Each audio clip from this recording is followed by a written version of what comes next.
It is one of the most crime-ridden and impoverished neighborhoods in the state, but now it gets a new wing. Good evening, I'm Jeff Brady. Thank you for joining us. The City Council gave the San Antonio Housing Authority the nod to apply for a tax break to fund a $20 million loft development. Eyewitness News reporter Marvin Hurst tells us it's the first step in breathing new life into the historic Alazan Courts. Grace Rodriguez and the Alazan Courts have history. We've been living here close to 60 years. My mom and my dad, we raised us 10 kids. The 60-year-old is now raising 2 grandchildren in the same housing development where she grew up. They were 4 years old, and I've been raising them because my daughter passed away. She died in her sleep. Her story is one of many from the economically challenged Alazan Courts. It's a place where the average annual income is $13,000. The buildings were constructed between 1939 and 1941. Amenities are just a dream.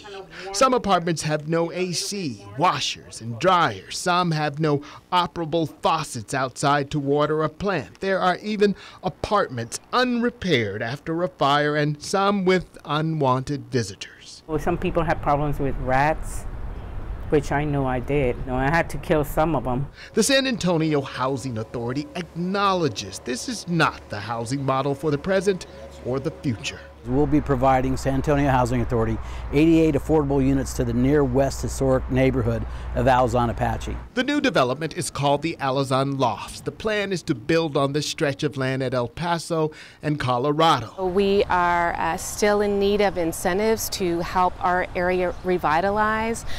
Given the extreme poverty of our community. If funded, the $20 million loft project would allow a limited number of tenants to move to the new property. Now, obviously, everybody who lives at Alazan Apache currently, which is over 500, almost 750 units, won't be able to fit in an 88-unit development.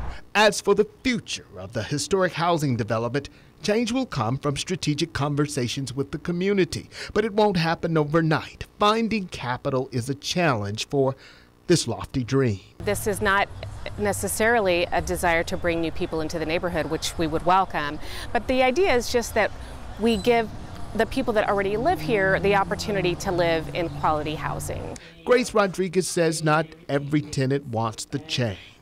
As long as it makes her grandkids happy, she's ready to turn a loft into a home. Marvin Hurst, KENS 5, Eyewitness News.